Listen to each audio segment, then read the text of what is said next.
morning. Welcome to Inside Humphreys County. I'm Daryl Mosley. I'm the Executive Director of the Humphreys County Chamber of Commerce. And my guest this week is Mr. Jesse Wallace, who is the County Executive for Humphreys County. Mr. Wallace, I appreciate you being here. Good morning, Daryl. Now, I know that, of course, the recent election just passed and you've been reelected. When did you first start serving as County Executive?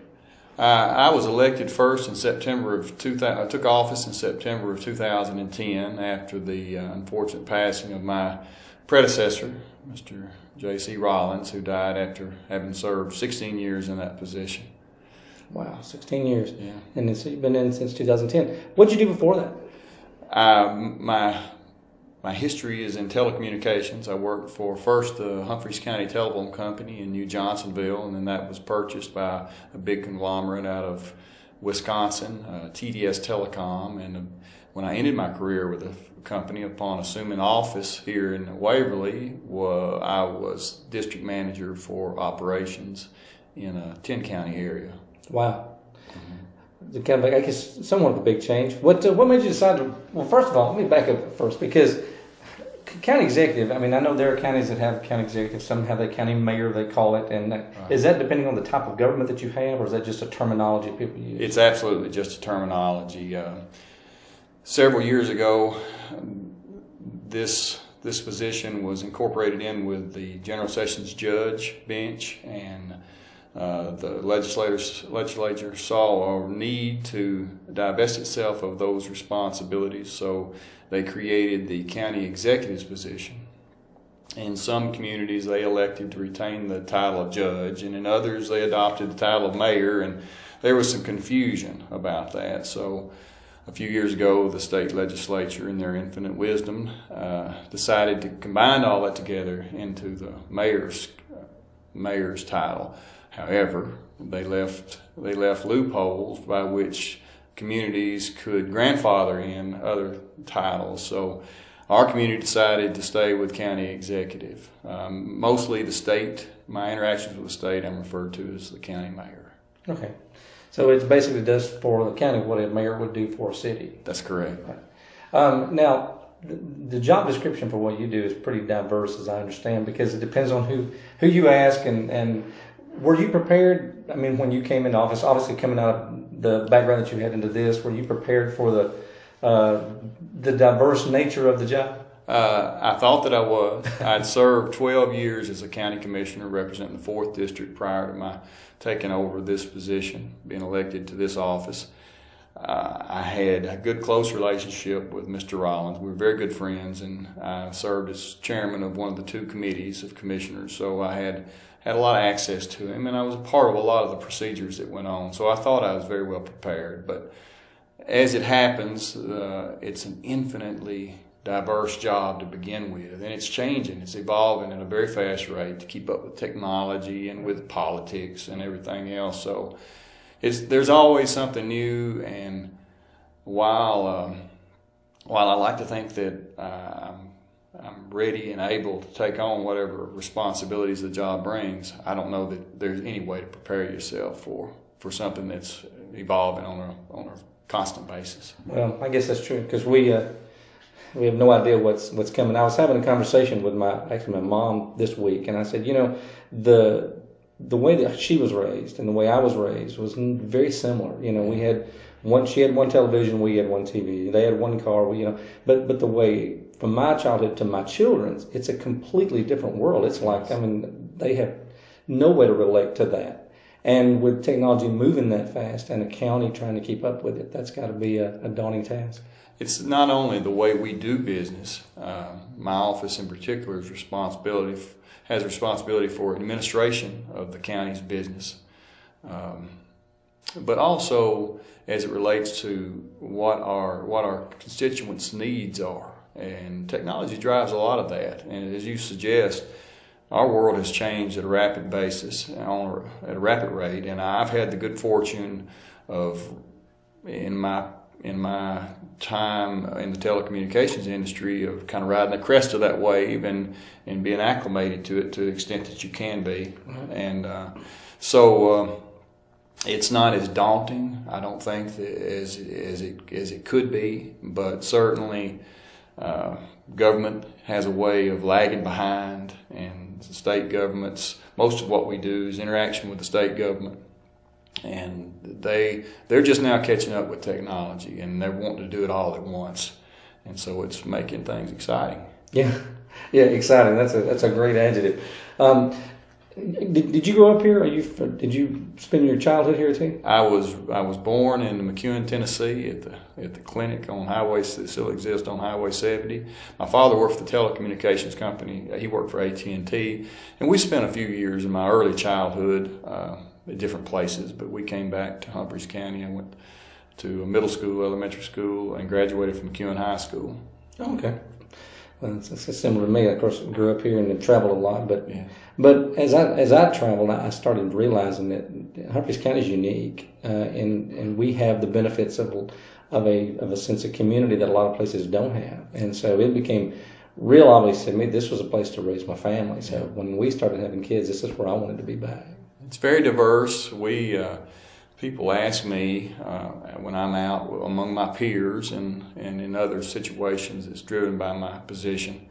I'm asked what kind of community we have here. Is that an industrial community? I bet it's agricultural, they assume, and a lot of people know of our proximity to the rivers, and we're very unique in that regard, having three converge here within our boundaries, and I'm happy to say that we're a conglomeration of all of it, and we benefit from that. We've got a heavy industrial base, which brings a lot to our economy, and we also are an excellent tourist destination with Loretta Lynn's Ranch and with the rivers and the outdoor activities that are available to us here and for those who visit with us.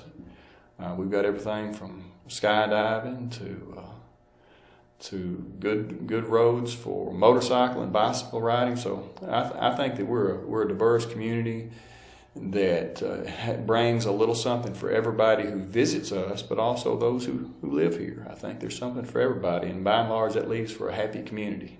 Well, I guess that's true.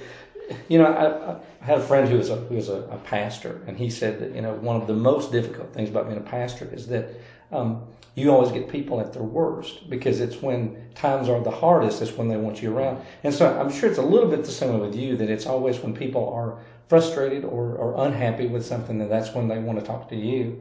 Yeah. Is there any kind of pattern? Is there any kind of consistent issue that people seem to be frustrated with in the community? Typically what I get in my office, and I have a legitimate, real exercised open door policy. You come into my office wanting to see me, and you just walk right on back, and there I am. And I take up any issue that's brought to me. But typically what I get are those problems that don't seem to have a resolution anywhere else. The catch-all basin for those problems. And my position, when I was first elected to county executive's office, I was told at orientation that the state does for those new officers that mine is the position with all the responsibility and none of the authority. So I've learned to appreciate that, but when I want people to know, and they sort of instinctively do, that if they have an issue that they can't find a resolution for, they need to come to me. And I certainly probably can't always help them, but if there is a direction to lead them, to point them, to work with them toward reaching, then I'm the guy to do that. Well, it's got to be challenging for you at times to be handed a problem that has been filtered through other people who couldn't figure it out, and so now it's up to you. And I know, especially when your desire is to serve the needs of your constituents. So it helps that I've got a great relationship with all the departments of county government. None exist that I don't have an excellent working relationship with, and there's a misconception amongst the public at large about what my position is as it relates to the other departments. Our state constitution drives the fact that if there's an elected official in office, he reports to the people who elected him, just like I do. But the assumption is that since I'm the CEO of the county, that they ultimately report to me, and that's not exactly true. However, I do work hard at maintaining a good relationship with these department heads, and that helps me help others. And same could be said for our relationships with the municipalities and with the state government. Work hard at that, and I enjoy it, and it pays benefits for me, my office, and the people that I serve. That's great. Here at the Chamber, we're of course always plugged into, or try to be, with the business community, and of course there's been lately several new businesses that have started here, some new ones that are under construction now. Are you seeing a trend from an economic standpoint of Humphreys County kind of picking up speed a little bit from where we've been in the past? Oh, absolutely. Of course, the economic downturn that manifested itself in 2008, that got pretty low, and so it was inevitable that things were going to improve. And they have, but we're seeing, as it relates to your question, sales tax revenues that are heretofore unrealized. We're incredible improvement in sales tax revenues, and not just with businesses that operate outside the municipalities, which directly impacts our funding of our government operations, but also municipal dollars too. They're up. It's a good time right now. Our unemployment, I think that's a direct result of our constituencies' fluidity in their own economy. Unemployment, I believe, today is nearly an entire point below the state average, and around 6.5, and we teetered up around 13% for a while. So it's been an incredible recovery in unemployment, and the biggest contributor and factor to that is the success of these local businesses. The creation, of course, of new businesses, and certainly new industry drives that in large chunks. But the bread and butter is commercial entities who grow beyond what they currently are, and their success translates into success for all of us. Right. Well, and I think there's also, I have run into a misconception where people don't realize that the money that you spend with your local businesses, that there's a portion of that tax that stays in the community. We think of it as a state sales tax, and it all heads to Nashville, I guess. But that's not the way that works, and it does benefit the community when you actually shop and spend money with your local people. Yeah, we take in, for just general purposes, for our general government, setting aside school and highway and everything else, we take in the equivalency of 20 cents in property tax just in our portion of state sales tax that originate here in the county, and in just those businesses outside the municipalities. So that money means a lot, not only to county government, but to the school system, which is technically a separate entity. They benefit from local sales everywhere in the county, but also the municipal governments. It's a big factor in what they need to provide the services that our citizens expect and need. Well, and it's interesting how it all works together, which is part of the reason I'm glad that I had you here today, was because you're one of these folks that people see and people know, and you can call people the name, but to actually sit down and say, so what do you do during the day? That's a different story. So every day at your office is kind of a different day. Isn't it? It is, and there are a lot of responsibilities that I deal with, that my small staff has, and I've got an excellent staff from Gina and Susan and Sandy, that we deal with, that larger government and larger local governments wouldn't have to. We don't have a separate CFO or finance department, a centralized finance department. We don't have a HR department. We do all that in my office. So there's a little bit of everything, and fortunately, my experience has dealt to some extent in a lot of those aspects. So it's been good. Yeah, well, that's true. It's a benefit. You don't think about it at the time. I've said that many times here, that there's so many things that I picked up and learned how to do in years past because there was nobody else to do it, Right. you know. And now I'm in a situation where it's handed to me. At least I have had experience doing that, so it's not as scary. Well, I appreciate you being here today. It's fascinating what you do, and I appreciate what you bring to the county. And I know that you've. I said the election is behind us. Do you enjoy campaigning? Not especially, no. Not something. My first campaign for this office 4.5 years ago, 5 years ago, it was a different experience than this last one.